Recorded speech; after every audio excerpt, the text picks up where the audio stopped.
Every night at 11:47 p.m., Jack Mercer sees the headlight in his rearview mirror. It appears on empty highways, back roads, desert stretches where no one else rides, always the same distance behind him, never closer, never farther, just there, watching, following. And when Jack pulls over, the headlight stops too. When he accelerates, it matches his speed exactly. When he turns off the road and hides, it waits at the edge of the darkness until he comes back out. Jack has been seeing it for 30 years. It started the night his brother died. August 14th, 1984. Highway 395, just outside Bishopers, California. Jack and his riding brother, a man named Tommy Hayes, were ambushed by a rival crew. Shotguns, chains, blood. Tommy went down hard, his bike skidding into the dirt, his leg shattered. He screamed for Jack, screamed for help, but Jack didn't stop. He twisted the throttle and rode. He left Tommy bleeding in the road, surrounded by men who wanted them both dead. Jack told himself it was survival. That stopping would have gotten them both killed, that Tommy was already gone. But Tommy wasn't dead. Not yet. He lived for another 6 minutes, alone on that highway, watching Jack's taillights disappear into the night. And when Tommy finally died, something followed Jack home. Now Jack is 63 years old. He stopped riding with clubs decades ago. He lives alone in a small house outside Sacramento, works as a night shift security guard, and avoids motorcycles.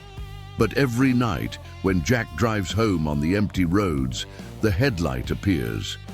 Always at 11:47 p.m., the exact time Tommy died. Jack has tried everything, different routes, different vehicles, moving to different towns, but the light always finds him. Because it's not looking for forgiveness, it's not looking for answers. It's just reminding Jack of the choice he made 30 years ago. The choice that killed his brother, and the debt that will follow him until the day he dies. Jack Mercer wasn't always a coward. In the early 80s, he rode with the Devil's Canyon MC, a mid-tier club that controlled a stretch of highway from Bakersfield to Bishop. Jack was a soldier, loyal, dependable. He handled collections, deliveries, and the occasional turf dispute with rival crews. He wasn't a leader, but he was respected. Tommy Hayes was his riding brother. They'd earned their patches together, rode together, bled together. Tommy was the kind of rider who would pull over to help a stranger fix a flat tire. The kind who'd give you his last dollar if you needed it. The kind who trusted Jack with his life. On August 14th, 1984, that trust got him killed. Jack and Tommy were making a run, delivering cash to a buyer in Bishop. It was supposed to be simple, but the Iron Jackals, a rival crew, had been watching. They set up an ambush 10 miles outside town. 5 riders, guns, chains, no warning. The first shot hit Tommy's front tire. His bike went down hard, skidding across the asphalt. Tommy's leg shattered on impact. He screamed Jack's name, reaching out as the Jackals closed in. Jack had a choice: stop and fight, or run and live. He ran. He told himself Tommy was already dead. That stopping would have been suicide.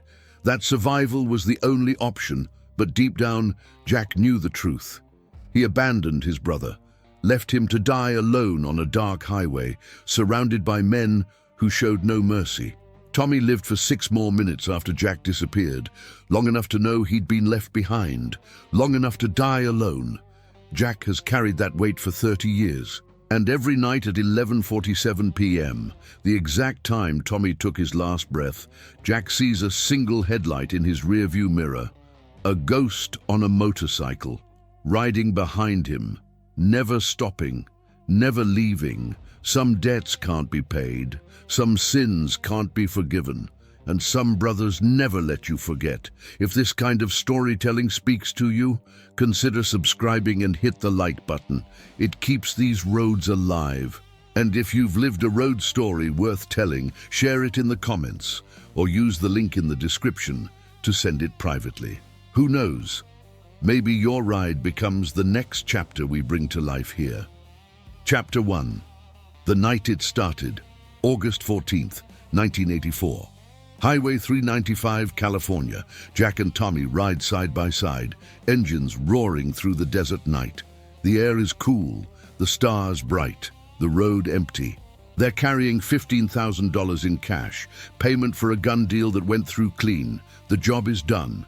Now, they just need to get home. Tommy glances over at Jack, grinning. Man, I love this. Just the road. No bullshit. Jack nods. Best part of the life. They've been riding together for 5 years. Tommy is more than a brother. He's family. The kind of guy who would take a bullet for you without thinking twice. Jack knows he's lucky to have a partner like that. They're 10 miles outside Bishop when Jack sees the headlights. 5 bikes coming up fast behind them. No club vests visible in the dark, but Jack knows who they are. The Iron Jackals. A rival crew that's been trying to push into Devil's Canyon territory for months. "Tommy!" Jack shouts over the engine noise. "We got company!" Tommy looks back, his grin fading. "Shit, go!" Go! They twist their throttles, engines screaming as they accelerate. But the Jackals are faster. They close the distance quickly, fanning out across the highway. One of them pulls up beside Jack, swinging a chain. Jack ducks, the chain whipping past his head. A shotgun blast echoes through the night. Tommy's front tire explodes. His bike jerks violently to the left, spinning out of control. Tommy fights to keep it upright, but the weight and momentum are too much. The bike goes down hard, sliding across the asphalt in a shower of sparks. Tommy hits the ground and rolls, his body slamming into the dirt shoulder.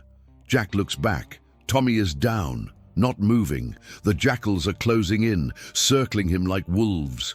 Jack's mind races. He can stop. He can turn around, fight, try to save Tommy. But there are 5 of them. Armed, vicious. Stopping means dying. Tommy lifts his head, blood streaming down his face. He sees Jack, reaches out. "Jack, don't leave me!" Jack's hand tightens on the throttle. He has a choice. Stop and die with his brother, or run and live. Jack runs. He twists the throttle hard, the bike surging forward. Tommy's voice fades behind him, swallowed by the roar of the engine and the darkness.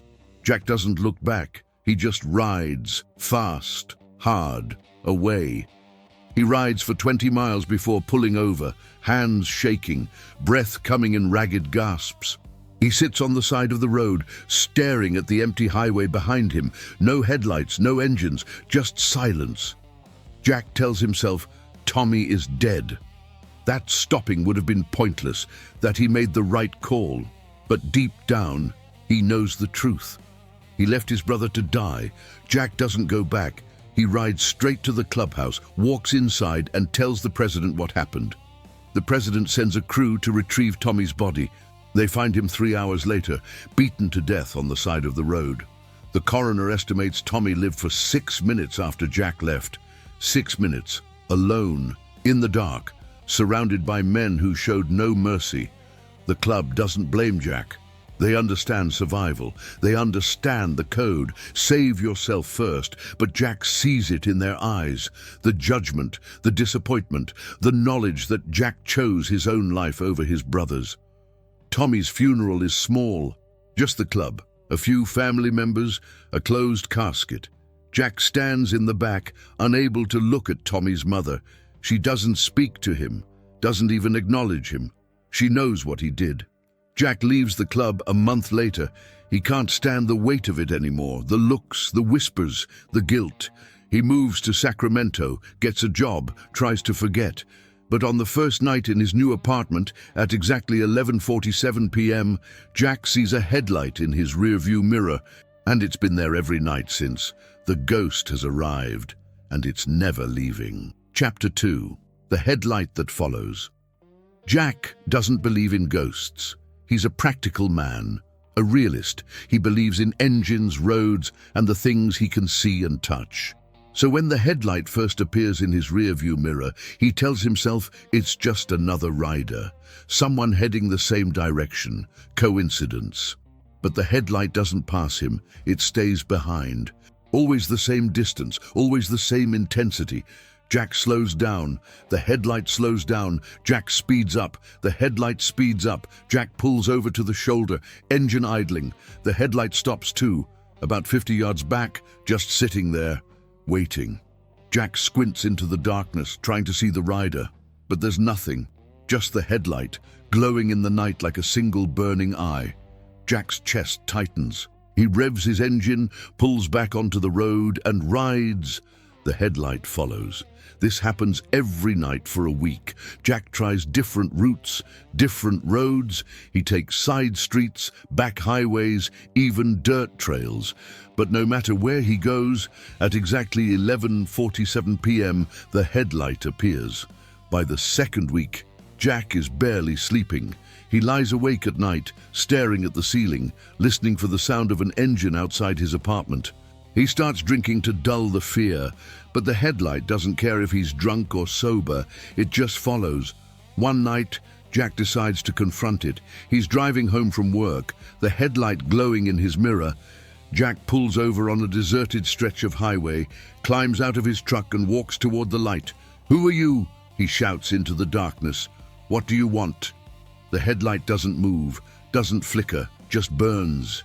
Jack steps closer, his heart pounding. He's 50 feet away now, 40, 30, and then the headlight goes dark. Jack freezes, his breath caught in his throat. The road is pitch black, silent. He can't see anything, can't hear anything, just the wind and his own ragged breathing. He pulls out a flashlight, clicks it on, and sweeps the beam across the road. Nothing, no bike, no rider. Just empty asphalt stretching into the darkness. Jack backs away slowly, climbs into his truck and drives home.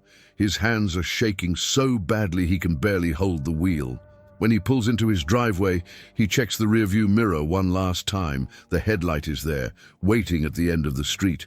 Jack tries to ignore it, tries to convince himself it's stress, exhaustion, guilt manifesting as hallucination. But the headlight doesn't stop.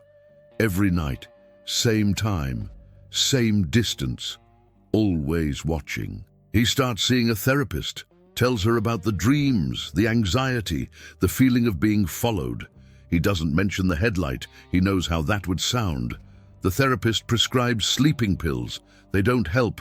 Jack starts avoiding driving at night. He takes the bus, walks, carpools with co-workers, anything to avoid being on the road at 11:47 p.m. But one night, his truck breaks down. He's forced to call a tow truck and ride with the driver back into town. Jack sits in the passenger seat, staring out the window, praying the clock doesn't hit 11:47. It does, and the headlight appears in the tow truck's side mirror, following.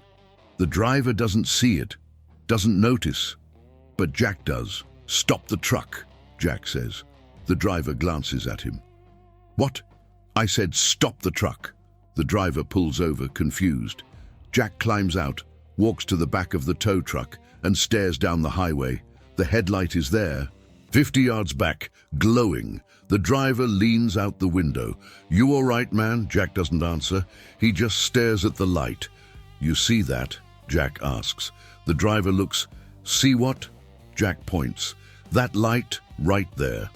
The driver squints. "I don't see anything, man. It's just dark." Jack's stomach drops. The headlight is real, but only he can see it because it's not following the truck. It's following him. The ghost isn't a hallucination, and it's not leaving. Chapter 3. The Voice in the Wind. Jack stops riding motorcycles altogether. He sells his bike, avoids biker bars, and cuts ties with anyone from his old life. He convinces himself that if he stops being a rider, the headlight will stop following him. That distance will break whatever connection exists between him and the ghost. For 3 weeks, it works. No headlight, no shadows, no signs. Jack starts to relax, starts to believe it's finally over. Then on a Friday night in October, Jack is walking home from the grocery store. The streets are empty, the air cold. He's cutting through an alley when he hears it. An engine, low, rumbling, close. Jack freezes. He looks around, but the alley is empty. No bikes, no cars, just concrete walls and dumpsters. The engine sound grows louder, closer, like it's right behind him. Jack spins around. Nothing. But the sound doesn't stop. It echoes off the walls, surrounding him, filling his head. Jack drops his groceries and runs. He bursts out of the alley onto the main street, gasping for air. The engine sound fades, but Jack's heart is still pounding. He knows what this means. The ghost isn't just following him on the road anymore. It's everywhere. That night, Jack dreams of Tommy. They're riding together on Highway 395, just like old times. The night is clear, the stars bright, the road endless. Tommy glances over at Jack and smiles. "Good to ride with you again, brother." Jack tries to respond, but no words come out. He looks down and realizes his bike is moving on its own. He's not controlling it. He's just a passenger. Tommy's smile fades. "You left me, Jack." Jack shakes his head. "I didn't have a choice." "You always have a choice." The road ahead splits. One path is lit, safe, leading toward dawn. The other is dark, twisting into shadow. Jack's bike turns toward the dark path. "Tommy, wait!" But Tommy is gone, and Jack is riding alone into the darkness. He wakes up gasping, drenched in sweat. The clock on his nightstand reads 11:47 p.m. Jack looks out the window. The headlight is there, parked across the street. Watching his apartment, Jack starts researching. He spends hours in libraries, reading about hauntings, spirits, unfinished business. He finds stories of riders who died on the road and never left, ghosts who follow the living, bound by trauma, guilt, or betrayal. One article mentions a phenomenon called road hauntings, spirits tied to the place they died, replaying their final moments over and over. But Tommy's ghost isn't tied to Highway 395, it's tied to Jack. Jack finds a paranormal investigator, a woman named Claire, who specializes in vehicular hauntings. She agrees to meet him at a diner outside Sacramento. Claire listens to Jack's story without interruption. When he finishes, she leans back and studies him. "This spirit isn't haunting you for revenge," she says. "It's haunting you because you're the only witness, the only one who knows what really happened." Jack's jaw tightens. "I know what happened. I left him." "Did you?" Jack frowns. "What do you mean?" Claire pulls out a map and spreads it on the table. "You said the ambush happened here, Highway 395, 10 miles outside Bishop. How long did it take you to reach the clubhouse?" "Maybe an hour." "And how long did it take the club to go back and retrieve the body?" Jack hesitates. 3 hours, maybe more. Claire taps the map. So Tommy died alone. No witnesses. No one to tell his story. And you, the only person who could have saved him, ran in his final moments. He was calling for you and you didn't answer. Jack's chest tightens. "I couldn't save him. They would have killed me too, maybe. But you'll never know. And neither will he." Claire leans forward. "That's why he's following you, Jack. He's not looking for revenge. He's looking for an answer. Why did you leave? Was he worth saving? Did his life matter?" Jack's voice cracks. "And of course it mattered. Then tell him." Jack stares at her. "How?" Claire stands. "Stop running. Face him. And give him the answer he's been waiting 30 years to hear. The truth is waiting. And so is the ghost." Chapter 4. The Confrontation. Jack doesn't sleep that night. He sits in his apartment, staring at the window, watching the headlight glow across the street. Claire's words echo in his mind. "Stop running. Face him." But how do you face a ghost? How do you explain a choice you've been running from for 30 years? Jack doesn't know, but he knows he can't keep living like this. Can't keep seeing that headlight every night. Can't keep hearing Tommy's voice in his dreams. So he makes a decision. He's going back to Highway 395, back to the place where Tommy died, and he's going to give his brother the answer he's been waiting for. Jack leaves at dawn. He rents a motorcycle, something he swore he'd never do again. A Harley Softail, black, simple. It feels wrong beneath him, like wearing someone else's skin, but he climbs on, starts the engine, and rides.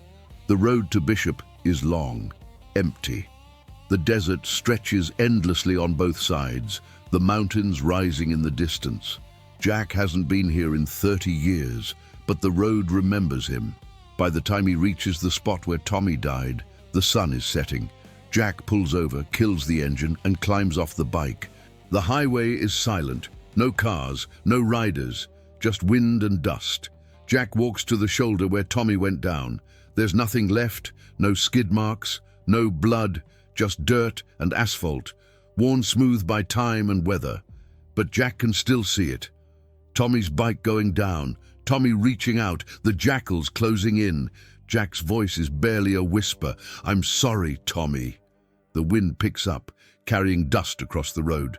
Jack's chest tightens. "I should have stopped. I should have fought. I should have..." His voice breaks. "I was scared. I was a coward, and I left you to die alone." The wind howls louder. Jack looks up, tears streaming down his face. "I know you're here. I know you've been following me, and I know you deserve an answer. So here it is. You were worth saving. Your life mattered, and I should have stayed. I should have died beside you if that's what it took. But I didn't. I ran, and I've carried that every single day since." The wind stops. The highway goes silent. Jack stands there, waiting for a sign, for forgiveness, for something. And then he hears it. The sound of an engine. Jack turns. A single headlight appears in the distance, growing brighter. The bike rolls toward him slowly, its engine rumbling like thunder. Jack's heart pounds. He wants to run, but he doesn't. He stands his ground. The bike stops 10 feet away. And for the first time in 30 years, Jack sees the rider. It's Tommy. He looks exactly as he did the night he died, young-blooded, his face pale, but his eyes are calm. He stares at Jack for a long moment, then nods. Jack's voice cracks. "I'm sorry." Tommy doesn't speak. He just revs the engine once. Then he turns the bike around and rides back into the darkness. The headlight fades, and then it's gone. Jack collapses to his knees, gasping, tears pouring down his face. The weight he's carried for 30 years lifts. Not completely, but enough. He climbs back onto his bike and rides home. That night, at 11:47 p.m., Jack checks his rear-view mirror. No headlight, just empty road. The ghost has finally let go, but the guilt will never leave. Chapter 5. The Road Ahead. Jack doesn't ride much after that.